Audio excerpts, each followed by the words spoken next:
Morning Musician Talks in Thailand, Hua Hin. I'm Roger Milkey. I do these morning bike rides for health and just talk about anything that comes to my mind about music, about being a musician. And I'm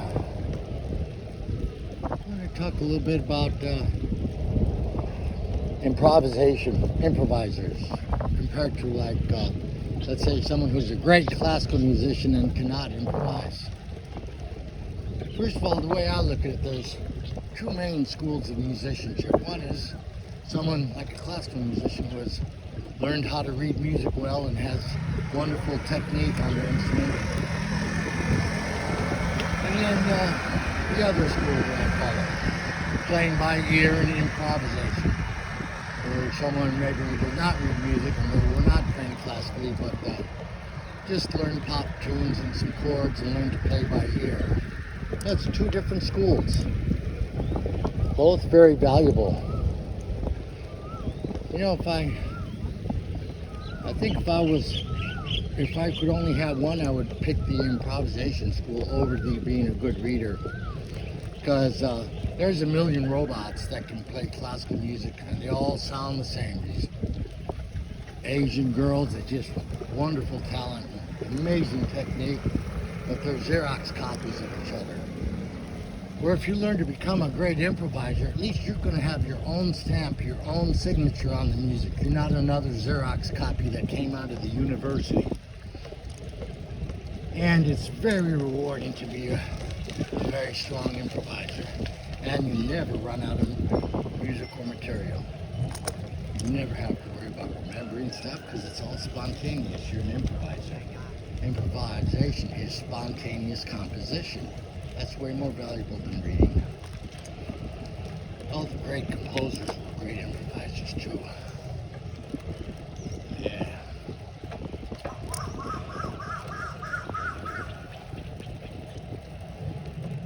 Sawasdee krap. สบายดีไหม สบายดีครับ ผมชูมิวเหมียว โอ้ยอ่ะ Yeah, จระเข้ โดนแล้วนี่โอ้เท่ดีเว้ย Mew Meow Uh. and Mr. King Kong. โอ้โห Yeah. โอ้ Yeah. Pumchu Dodger. อืม Nice to meet you. ครับ God, have a good day. ครับ Bye บ๊ายบาย bye. Jolake.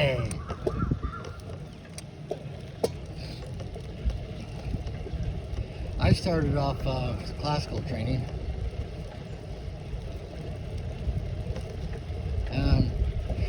Then when somewhere in my 20s, you know, I always had a dream of being a studio musician.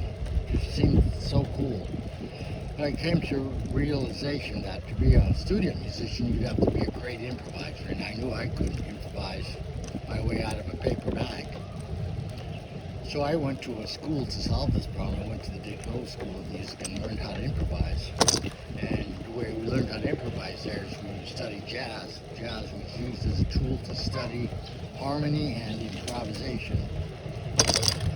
And the first year was just very difficult because a classical musician is trained to read music and he's brainwashed with that and cannot, it's hard for him to think in terms of improvisation. Most classical musicians. And so the first year was just very frustrating. But then after that, when it clicks, and especially for someone that studied classical, when it does click, it really clicks, and then you really cruise. Because you already have the technique, and now you're starting to improvise, and then all of a sudden you just fly by a lot of other players, because now you have technique and improvisation, and now you're dangerous.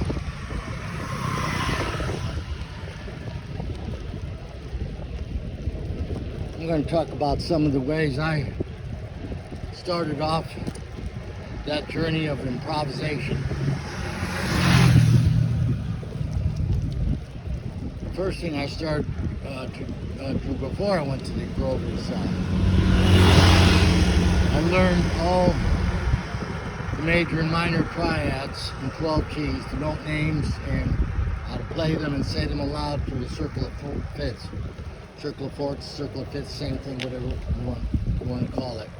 You go one direction forward, it's the circle of fourths. Go backwards, it's the circle of fifths. Don't get hung up on that. Anyway, so I would memorize on paper. I wrote down the note names of all the major triads and just wrote them down and wrote them and said them loud over and over again until it just became like a reflex. And to help memorize, I would turn those chords, the notes into words.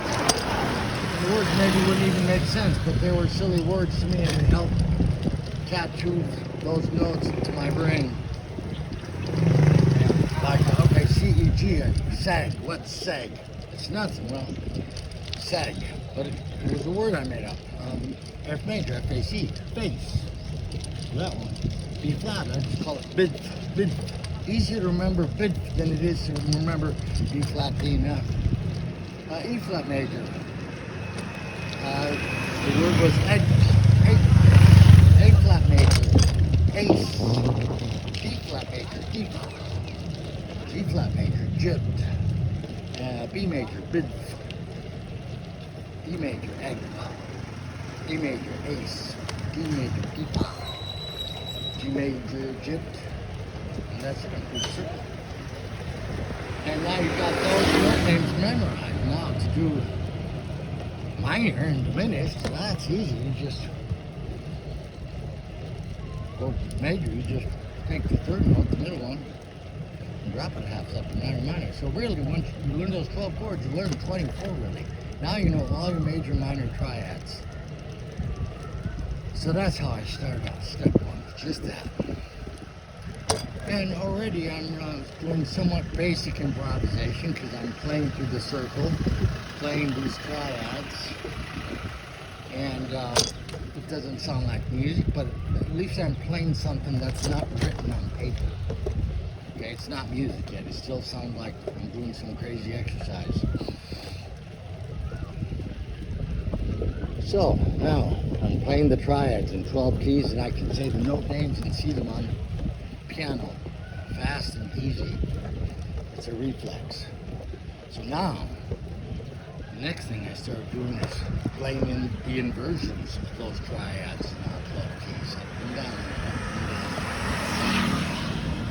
Then after that, then I would turn them into arpeggios.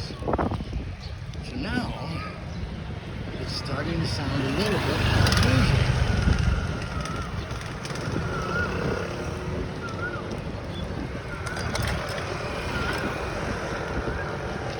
So then the next step for improvisation is, you got those triads, you can start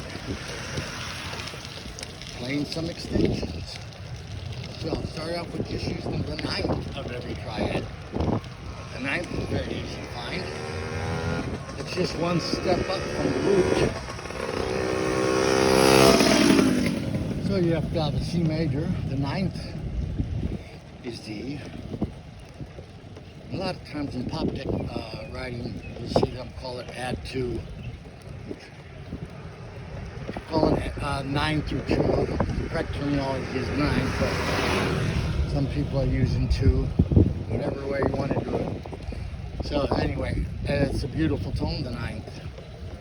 Just adding that now, adding this ninth while you play these chords up and down in inversions and arpeggio. Now it's starting to sound like some music.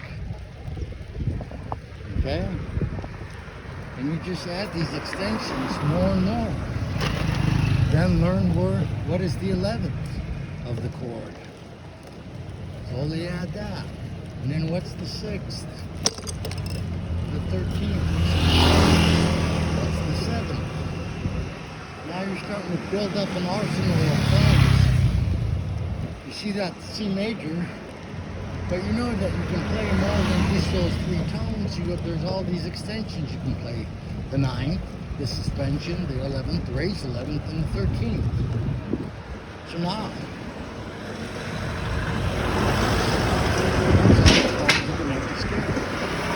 you can play a huge chord now. You play all those extensions, you have a C major 13 raised 11, which is 7-note chord. Big fat chord, polychords. Oh, that's another discussion. We'll have to get into some more use polychords. playing two chords, one in each hand at the same time. Wow, they're powerful. They sound sweet, sophisticated, and add a lot of sparkle and color to your improvisation and composition. Polychords. Learned all about polychords from Dick Grove. Yep.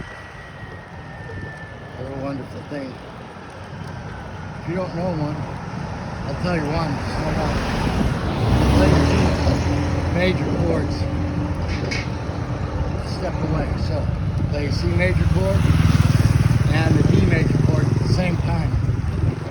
Hit the root sheet nice and low, and then left hand C major and right hand D major chord. And listen to that chord sparkle.